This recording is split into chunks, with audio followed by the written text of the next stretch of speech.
केवी news में आपका स्वागत है। मैं मुदस्सिर अहमद आपके साथ। मैं हूं मुबीना महक और केवी न्यूज में आपका इस्तकबाल है। आइए नजर डालते हैं आज की कुछ खास खबरों की ओर। संभल लोकसभा की बूढ़ापांडे क्षेत्र में पहुंची जियाउर रहमान ने कहा, भारी वोटों से होगी हमारी जीत। जनपद मुरादाबाद के थाना मोटापांडे क्षेत्र में पहुंचे संभल लोकसभा गठबंधन के सपा प्रत्याशी जियाउर रहमान ने मोटापांडे के कई गाँव में पहुंचकर लोगों से मुलाकात कर वोट मांगे और जगह जगह सभा का आयोजन कर लोगों को संबोधित किया। इस अवसर पर दूर तक उनके साथ 4 पहिया वाहनों व 2 पहिया वाहनों की लंबी कतारें लगी रहीं। ग्राम पंचायत नियामतपुर इकरोटिया व सिरसखेड़े के बाद गोविंदपुर खुर्द अपने काफिले के साथ पहुंचे जियाउर रहमान ने लोगों से कहा कि कभी मैंने और मेरे दादा मोहतरम ने किसी के साथ बिरादरी परस्ती की बात नहीं की, हमेशा सत्य का साथ दिया है। चुनाव में आने का मेरा मकसद विधायक या एमपी बनना नहीं है, बल्कि मैं कौम की रहबरी करना चाहता हूँ और यही वजह है कि मुझे सारे मजहबों व सारी बिरादरियों की हमदर्दी व मोहब्बत मिल रही है और सभी ने मुझसे वादा किया है कि हम तुम्हारे साथ हैं। और आगे बोलते हुए जियाउर रहमान ने कहा कि मेरे दादा मोहतरम शफीकुर रहमान बर्क साहब ने हमेशा किसी एक बिरादरी के लिए आवाज नहीं उठाई, बल्कि पूरी कौम के लिए आवाज उठाई है और मेरा मकसद भी दादा के नक्शे कदम पर चलना है। सभा के बाद जियाउर रहमान के चारों दिशाओं में सेल्फी लेने वालों की भीड़ लगी रही।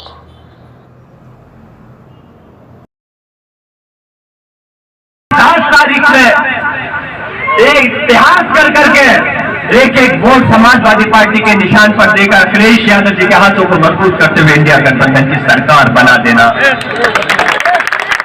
और मैं आपको यकीन दिलाता हूं कि अल्लाह ने जब आपसे की थी वोट से अल्लाह मुझे कामयाब बनाएगा, तो इंशाअल्लाह ये आपका बेटा, आपका भाई जो विधायक का अगर कोई कमी रही होगी, मैं मानता हूं विधानसभा के से लेके विधायक बनने के बाद, तो इंशाअल्लाह ताला उन कमी को भी दूर करेगा और आपके साथ कदम से कदम मिलाकर आपकी हर परेशानी में आपके खिलाफ हो रही जुल्म के खिलाफ आवाज बनकर विरासत को, और विरासत सिर्फ एमपी एमएलए बनने वाली नहीं, बल्कि अपने कौम की रहनुमाई के लिए, अपने क़यादत के लिए, अपने लोगों के सर को बुलंद करने के लिए, उनकी आवाज को यहाँ से लेके विधानसभा और पार्लियामेंट के अंदर बुलंद करने के लिए निकला हूँ। अल्लाह का करम है, दादा मोहतरम की तरह मेरे अंदर भी वही जिगर है कि मैं इन बीजेपी वालों के आगे घुटने नहीं दे सकता, क्योंकि मेरे दिल में भी अल्लाह का डर है। मेरे शफीकुर रहमान साहब की कुर्बानियों को, उन्होंने आपके लिए आपकी आवाज को बुलंद करने के लिए चाहे सड़क से लेकर सदन तक अपने ऊपर मुकदमे तो लिखवा लिए, लेकिन कभी आपके सर को झुकने नहीं दिया, आपकी आवाज को कभी दबने नहीं दिया। मैं भी अगर मैदान में आया हूँ तो अल्लाह के करम से आपके वोट से मैं एमएलए तो हूँ ही, और इलेक्शन के बाद भी इंशाअल्लाह ताला एमएलए रहूंगा। लेकिन अगर माननीय अखिलेश यादव जी ने मुझे टिकट दिया है, जो दादा मोहतरम की विरासत है, जो क़यादत है, उसको आगे बढ़ाने का मौका दिया है, तो उसको आपको कभी महसूस हुआ हो, मैं तो आगे वाली बात नहीं कर रहा, मैं तो 82 साल की बात कर रहा हूँ, पहले आगे की बात नहीं कर रहा। आगे मैं क्या करूंगा वो तो वक्त बताएगा। इन 2 साल के अंदर बताइए, अगर मैंने बिरादरी के नाम पे भेदभाव करा हो तो कोई भी आदमी आकर के मुझसे चैलेंज कर सकता है।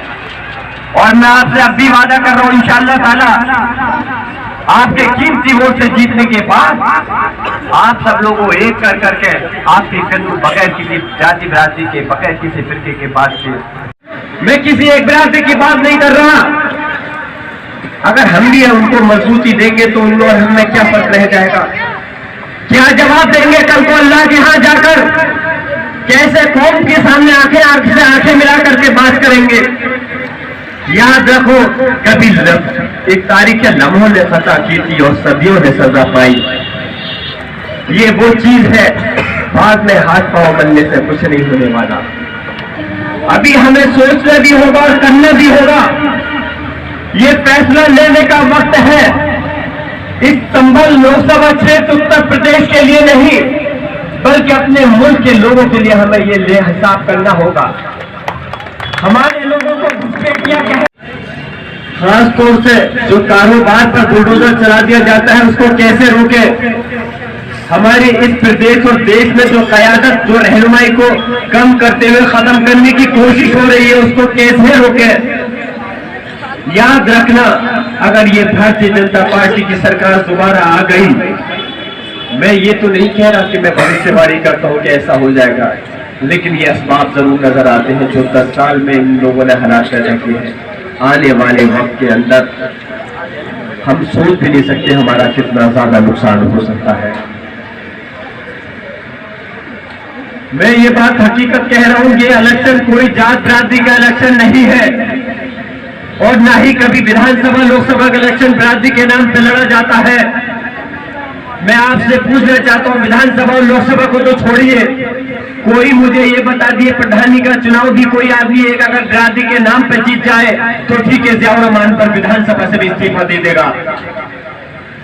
ये इलेक्शन सारी बिरादरी के सभी वर्गों को लेकर के लड़ा जाता है, तभी हम इलेक्शन को लड़ रमज़ानों के वास्ते रमज़ान होना चाहिए और जिंदगी जीने का एक मयार होना चाहिए। मानो दौलत शानो शौकत चाहे पास कुछ न हो, मानो दौलत शानो शौकत चाहे पास कुछ न हो, मगर इंसान को साहिब किरदार होना चाहिए। आज आपके दरमियान में हाजिर हुआ हूँ वोटों के लिए। यकीनन लोकसभा का इलेक्शन का वक्त बहुत कम बचा है और लोकसभा का क्षेत्र बहुत बड़ा होता है और कोई भी प्रत्याशी हो किसी भी क्षेत्र के अंदर, मैं इस बात को गारंटी के साथ कह सकता हूँ, अकेला खुद प्रत्याशी पूरी लोकसभा में जो 1-1.5 महीने का वक्त होता है उस 1.5 महीने के अंदर हर जगह पर नहीं पहुंच सकता। मैं आज आपके दरमियान में हाजिर हूँ और ऐसा नहीं है पहले भी आपके पास आता जाता रहूं। मेरी आपसे दरखास्त है कि ये इलेक्शन अपने आप में एक खासियत रखता है और इस इलेक्शन के अंदर आपको ये सोचना होगा कि सिर्फ लोकसभा का चुनाव के मद्देनजर से नहीं देखना कि